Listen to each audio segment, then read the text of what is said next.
बिस्मिल्लाहिर्रहमानिर्रहीम, अस्सलाम वालेकुम। आज की इस वीडियो में हम आपको बताएंगे कि पीटीआई की हुकूमत ने इन 2.5 सालों में पाकिस्तान पर से कर्जों का कितना बोझ कम किया है, इन 2.5 सालों में हमने कितना कर्जा वापस किया है और अब पाकिस्तान पर कितना कर्जा है और पाकिस्तान के रिजर्व्स में इस वक्त कितने पैसे मौजूद हैं। फिर मुवाजना करेंगे कि पहले 2 सालों में पीटीआई की क्या कारकर्दगी थी, किन मुश्किलात का सामना था और अब इन 6 माह से पीटीआई की कारकर्दगी किस तरफ जा रही है और पाकिस्तान का मुस्तकबिल कितना रोशन होने जा रहा है। और अपोजिशन जमातें जो एतराज़ उठाती हैं कि कर्जा लिया भी गया है तो उनकी हुकूमतों के साथ इसका मुआजना भी करेंगे, और भारत जो एतराज़ात उठाता है कि पाकिस्तान भीख मांगता है, पाकिस्तान कटोरा लिए फिरता है, तो इस पर भी बात करेंगे। तो डिटेल्स में जाते हैं। उससे पहले अगर अभी तक आपने हमारा चैनल सच टीवी सब्सक्राइब नहीं किया तो इसे अभी सब्सक्राइब करें और बेल आइकन पर क्लिक करें ताकि हमारी आने वाली वीडियोस आपको वक्त पर मिलती रहें।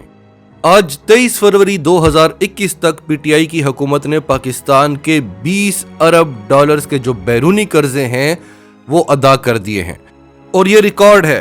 तारीख में अब तक पाकिस्तान की किसी भी हुकूमत ने इतना बड़ा अमाउंट बैरूनी कर्जे का वापस नहीं किया, और ये हवाई बातें नहीं है, ये स्टेट बैंक की रिपोर्ट है।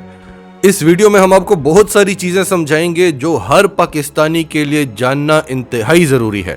लेकिन उससे पहले आपको ये बता दें कि शुरू में जो मुश्किलात थीं वो अब कम होती हुई नजर आ रही हैं, क्योंकि इन 20 अरब डॉलर्स में से जो अदायगी हुई है उसमें से 14 अरब डॉलर्स इस साल अदा किए गए हैं।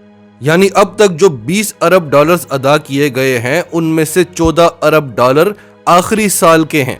ये बात हम आपको इसलिए बता रहे हैं क्योंकि 2018-2019 में पाकिस्तान को बहुत ज़्यादा मुश्किलात थीं। 2020 में हालात कुछ बेहतर होना शुरू हुए और हमने ये रिकॉर्ड कर्जा वापस किया। अब इन 20 अरब डॉलर्स में 14 अरब डॉलर्स आखिरी साल के हैं, और इससे भी मजे की बात यह है कि 3.5 अरब डॉलर्स रवां माली साल की पहली सहमाई के हैं।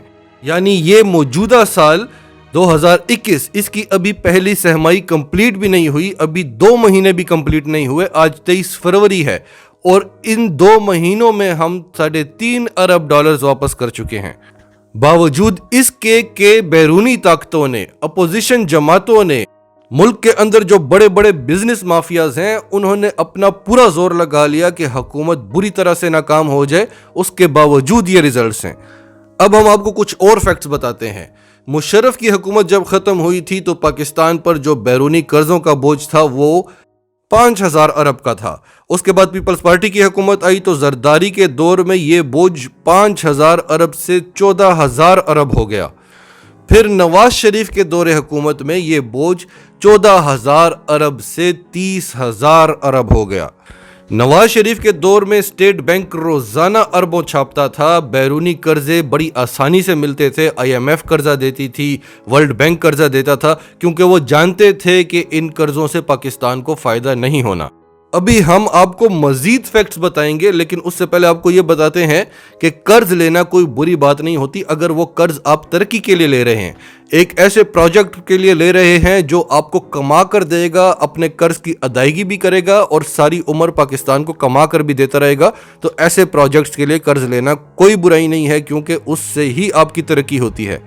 अब आपको मिसाल देते हैं, ऑरेंज ट्रेन की बात करते हैं। अब ऑरेंज ट्रेन में जो कर्ज लिया वो तो एक तरफ, अब अगर आप ऑरेंज ट्रेन में सफ़र करते हैं तो उस पर जो खर्चा आता है वो 200 रुपए का है। टिकट आपको हुकूमत दे रही है 40 रुपए का। तो अगर आप ऑरेंज ट्रेन में सफ़र करते हैं तो 160 रुपए की आपको सब्सिडी मिल रही है, 160 रुपए हुकूमत जेब से दे रही है, और ये खसारा बहुत बड़ा खसारा है। इसके अलावा जो कर्जा लिया गया जो उसकी सूद की मद में अदा करना पड़ता है वो अलग। अब आप कहेंगे कि BRT में भी बड़ी करप्शन हुई है, BRT जो पेशावर में जो प्रोजेक्ट बना है उसमें भी बड़ी करप्शन हुई है, उसकी बात क्यों नहीं करते? तो उसकी बात भी कर लेते हैं। BRT में कोई कर्ज नहीं लिया गया, ये एशियन डेवलपमेंट बैंक का प्रोजेक्ट है, ये उन्हीं की प्रॉपर्टी है, वही इससे कमाएंगे, अगर नुकसान हुआ वो भी उनका। एक मुद्दत मुतय्यन कर दी गई है कि इस मुद्दत के बाद ये प्रॉपर्टी हुकूमत पाकिस्तान के हवाले हो जाएगी, तब तक आप जितना कमा सकते हैं इससे कमा लें। मुआहदे इस किस्म के होते हैं, लेकिन अगर आपने मुआहदे में कमीशन लेनी हो तो फिर मुआहदा मुखालिफ पार्टी की मर्जी का होता है जो आपकी जेब में पैसे डाल रहा होता है। LNG का मुआहदा आपने किया, परेशानी में मुब्तला है इमरान खान, जान छुड़ा रहा है उस मुआहदे से, उसका हल निकाल रहा है इमरान खान। रिकोडेक मुआहदे आपने किए, उससे जान छुड़ा रहा है इमरान खान, मुल्क के खजाने आपने बेच दिए। IPPs के साथ जो मुआहदे किए, इमरान खान ने खुद कहा कि मुझे रात को नींद नहीं आती, जिस तरह से हम पर बोझ बनता जा रहा है, जिस किस्म के ये मुआहदे हैं। वो एक अलग जंग लड़ी और अभी हाल ही में हुकूमत ने 836 अरब रुपए बचाए इस कौम के, और IPPs के साथ जो उन्होंने मुआहदा किया वो $400 अरब अब हुकूमत उनको अदा करेगी। $160 अरब अदा कर दिए हैं और बाकी 6 माह में अदा किए जाएंगे। ये बात हर पाकिस्तानी के लिए समझना बहुत ज़रूरी है कि अगर किसी हुकूमत ने 5 साल निकालने हैं, उस 5 साल में अपना पैसा भी बनाना है और ऐसे काम भी करने हैं कि आइंदा आने वाली हुकूमत के लिए भी उनको वोट मिलें, तो वो बहुत ही आसान है।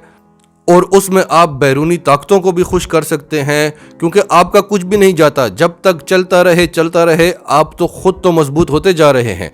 लेकिन अगर आपने इस सब को ठीक करना है, इस सिस्टम को ठीक करना है, पाकिस्तान को अपने पांव पर खड़ा करना है ताकि हमें कर्जा वापस करने के लिए नया कर्जा ना लेना पड़े, तो फिर हमें कुर्बानियां देनी पड़ेंगी, हमें मुश्किल वक्त फेस करना पड़ेगा। आप हिस्ट्री उठा के देख लें, दूसरी जंग अजीम के बाद जर्मनी ने क्या किया था? क्या वो हुकूमत से सब्सिडी मांगते थे? क्या हुकूमत इस काबिल थी? पहले उन्होंने अपने मुल्क को इस काबिल बनाया। चीन को देख लें, किसी भी तरक्की याफ्ता मुल्क को देख लें, पहले अवाम कुर्बानी देती है। और यहाँ मसला ये है कि अवाम ने कुर्बानियाँ तो बहुत दी हैं, लेकिन हुक्मरान गलत चुनती रही है और आज भी इन्हीं हुक्मरानों के पीछे फिरती है। अब नौशहरा में जो 11 जमातों ने मिलकर PTI से इलेक्शन जीता है, ये PTI की बहुत बड़ी नाकामी है। इतनी बड़ी नाकामी, और क्या नाकामी है कि इमरान खान आज तक कौम को समझा नहीं सका कि ये लोग इस कौम के साथ करते क्या रहे हैं। नवाज शरीफ जो कुछ करता रहा उसकी तो बेपनाह मिसालें हैं, उसकी तो हमने बहुत सारी वीडियोस में आपको बताया है। आपको जरदारी साहब की एक बात बताते हैं। साबिक एयर मार्शल शाहिद लतीफ़ ने इंटरव्यू दिया है और उन्होंने एक बहुत बड़ा इंकशाफ किया है। उन्होंने बताया कि जब हम पर अमेरिका ने F-16 बेचने पर पाबंदी लगा दी तो हमने चीन से रब्ता किया कि हम F-16 से अच्छे या F-16 लेवल के तैयारे बनाना चाहते हैं, तो चीन ने कहा कि हम ये नहीं कर सकेंगे। हमने चीन को तसल्ली दिलाई कि आप एक बार शुरू करें, हमें गाइड करें तो हम ये काम कर लेंगे। और जब हमने ये काम शुरू किया तो हमें अंदाज़ा हुआ कि चीन वाकई में ये काम नहीं कर सकता, लेकिन हमने हिम्मत नहीं हारी और उसको कामयाबी से हमकिनार किया। फिर 27 फरवरी को जो वाक़या हुआ तो मोदी कहता था कि अगर हमारे पास आज राफेल होते तो ये हाल ना होता। तो शाहिद लतीफ़ ने मोदी को जवाब दिया था कि अगर राफेल होते तब भी यही होता, क्योंकि Su-30 जो आप लेकर आए थे वो राफेल से किसी सूरत कम नहीं थे। और राफेल का जो आपने जो मार्केटिंग की है पूरी दुनिया में, उसका मकसद सिर्फ और सिर्फ आपकी करप्शन था। तो हम तो चाहते हैं कि आप इस बार राफेल में आए और हम आपका वही हाल करें। उसके बाद दुनिया में कोई भी मुल्क आपको असलहा बेचने से डरेगा। और जो JF-17 थंडर ब्लॉक 3 हम लेकर आ रहे हैं वो तो राफेल का बाप है। तो बहरहाल उन्होंने अपने इंटरव्यू में एक बहुत बड़ा इंकशाफ किया कि जरदारी ने मुझे बोला था कि ये JF-17 का प्रोग्राम ख़त्म कर दो, इसको यहीं रोक दो और बदले में मैं तुम्हें एयर चीफ बना दूंगा। तो हम इन लोगों को सपोर्ट करते हैं। ये वो लोग हैं जिनके हम पीछे चलते हैं और आज भी इनके साथ इतनी सपोर्ट है कि हुकूमत को कोई अच्छा काम करने नहीं देती। यानी हुकूमत लेजिस्लेशंस करना चाहती है कि FATF जो इस वक्त पाकिस्तान पर सबसे बड़ी तलवार लटक रही है उससे जान छुड़ाई जाए, जहां पर सारी पार्टियों को एक हो जाना चाहिए, क्योंकि मुल्क की सालमियत की बात है। वहां भी ये अपने मुतालबात रख देते हैं कि पहले हमें क्लीन चिट दिलवाओ, नैब को ख़त्म करो। तो ये तो मुल्क दुश्मनी कर रहे हैं, हम इनको सपोर्ट कैसे कर सकते हैं? हम किसी पार्टी के नहीं हैं, हम पाकिस्तानी हैं। जब इमरान खान की हुकूमत आई थी तो उस वक्त पाकिस्तान के पास, स्टेट बैंक के पास जो रिजर्व्स थे वो 9 अरब के थे और पाकिस्तान ने जो फौरी अदायगियां करनी थी वो 18 अरब की थी, यानी -9 अरब में थे हम। मसनूई तरीके से डॉलर की कीमत रोकी हुई थी जिससे पाकिस्तान की जड़ें कट रही थीं। और पाकिस्तान दिवालिया होने जा रहा था, जो इनका असल प्लान था बैरूनी ताकतों के साथ मिलकर। और जब आप दिवालिया होते हैं तो सबसे पहले आपका सबसे बड़ा असासा जब्त होता है, और आपका सबसे बड़ा असासा क्या है? आपका न्यूक्लियर प्रोग्राम। तो इन हालात में इमरान खान को सऊदी अरब से रब्ता करना पड़ा, यूएई से रब्ता करना पड़ा। उन्होंने $5 अरब स्टेट बैंक में रखवाए, जिस पर वो हमें बाद में ब्लैकमेल भी करता रहा, जिस पर वो हमसे सूद भी लेता रहा। वो भी अल्हम्दुलिल्लाह पाकिस्तान ने वापस कर दिए। आखिरी $1 अरब रह गया जो उन्होंने लेने से इनकार कर दिया। और इस वक्त स्टेट बैंक और दूसरे बैंकों को मिलाकर देखें तो पाकिस्तान के पास $20 अरब से जायद के रिजर्व्स हैं। इस वक्त कर्जा जो है पाकिस्तान पर वो $115 अरब का है, और जिसमें बैरूनी कर्जा $80 अरब का है। टोटल 2.5 सालों में हमने $20 अरब वापस किए हैं, और पिछले 1 साल में हमने $14 अरब वापस किए हैं, और इन 2 माह में हमने $3.5 अरब वापस किए हैं। तो आप अंदाज़ा लगाएं कि हम किस तरफ जा रहे हैं। और लातादाद ऐसे प्रोजेक्ट्स लग रहे हैं कि पाकिस्तान अपने पांव पर खड़ा होगा और चारों तरफ से पैसे आएंगे, और ये कर्ज हम बड़ी आसानी से वापस कर देंगे। शुरू में हमें ये मुश्किल थी कि कर्ज वापस करने के लिए हमें कर्ज लेना पड़ता था ताकि हम दिवालिया होने से बच जाएं। तो अल्हम्दुलिल्लाह मुल्क दुश्मनों की सारी मेहनत ज़ाया हो गई है, और अब हम तरक्की की तरफ जा रहे हैं। नाजरीन, आपका इस सब के बारे में क्या कहना था? कमेंट्स में अपनी राय का इजहार करते रहें, और अगर आप हमारे चैनल पर नए हैं तो अभी सच टीवी को सब्सक्राइब करें, सच टीवी फैमिली का हिस्सा बने, और हमारी वीडियोस पसंद आएँ तो इन्हें लाइक और शेयर करके ज़्यादा से ज़्यादा लोगों तक पहुँचाते रहें।